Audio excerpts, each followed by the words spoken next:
G'day there, my name is Hannah, and this is my overview of Bad Batch Season 2.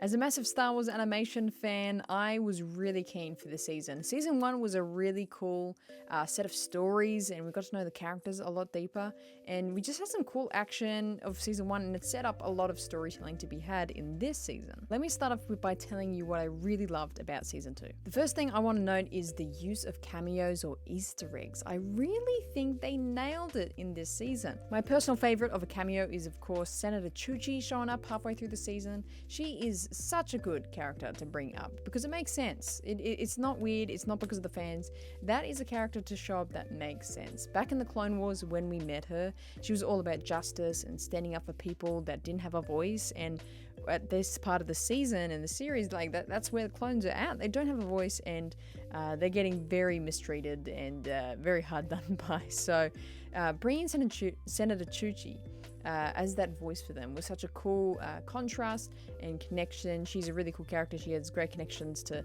Ahsoka and Padme and Anakin and Obi-Wan, so it's a really cool character to bring in. Then there's also the inclusion of Gunji, the Padawan Wookiee Jedi. It was super cool to see him again. Again, another fantastic Clone Wars character that was really, really cool to see in this series. I was really happy to see him on the screen again, and his episode, The Tribe, was really, really good.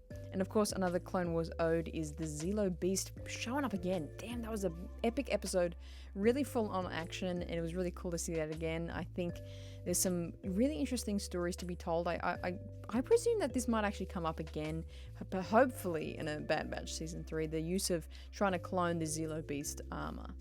There's many Easter eggs throughout, and I could just sit here and just name them all, but you know them all, and they're all really, really cool. You know, Count Dooku's castle and things like that, Hauser showing up, Gregor, you know, things like that. That just makes it fit into the Star Wars universe, and I think those kinds of pieces of time material make sense, and it doesn't feel forced. The second thing I really love about this season is the way they really fleshed out the Bad Batch characters. It was less of, oh, that's the smart one and that's the strong one, and we really got to know each of the characters' morals, beliefs, and ethics. And you would think, being clones, that would be quite similar. And as much as they are kind of similar ideas, each of the Bad Batch members we kind of found to value things differently and prioritize certain aspects of life differently. And I thought that was a really cool, nuanced way of showing more of those characters.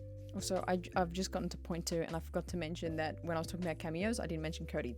Come on, that's got to be the best cameo. I think there was some cool stories in here and some really good writing, some of the best Star Wars writing we've gotten. But this is where I'm kind of segued to what I didn't super connect with this season, because in all honesty, overall, there's a lot of this season that I find is lacking. As a fan of the Clone Wars, I'm really used to those really fun and kind of random adventure episodes where we just go off, have to achieve a task, and come back. But in Season 2 of the Bad Batch, I don't know if that's sticking so well anymore. It really worked for Season 1, the whole let's do missions for Sid. But in Season 2, I think as fans, and I thought the characters were ready to depart from that life a lot quicker than they did. For me, there was quite a lot of episodes that didn't really point to the direction of forward for me. I do appreciate that there's, you know, worth in subtlety and worth in character development and things like that, but you can have that with still having direction forward. There was just one too many episodes that was just a simple, we're gonna go grab something, we get in trouble while grabbing it, and you know, and then in the end we get it back. But I think also I would be less noting those episodes if it was maybe paced a little differently. So an issue I have with this season is the whiplash I get. So if we think about the middle of 2 episodes of the Senator Chuchi episodes, they were quite dark and shadowy. We got Emperor Palpatine there. Oh my god, that's another cameo I didn't mention. But you know, those are some really dark episodes and bring up some really interesting conversations. And it's left on a little bit of a cliffhanger. But then after that episode, we get to something really light and fluffy, and it's totally different. And maybe that's to add contrast, but to me that was just whiplash. Because as soon as a really fantastic episode would happen, like the Clones Conspiracy, the Chuchi episode, or the one with Crosshair, the episode after was something really light and had nothing to do with the previous episode, which, again, contrast, but I spent all week thinking about that previous episode, and then we get to the next episode and something completely different. I just couldn't get a hold of the storyline that was going forward. What I thought were going to be really big plot points ended up not being that important. In the premiere, we met that guy Roma on the Sereno planet, and he was a really seemingly important character, and got very quickly connected to the Bad Batch, but then he ended up never showing up again. Same with Cody. I don't know about you, but I thought Cody was going to be a bigger storyline in the season. He was in the trailer.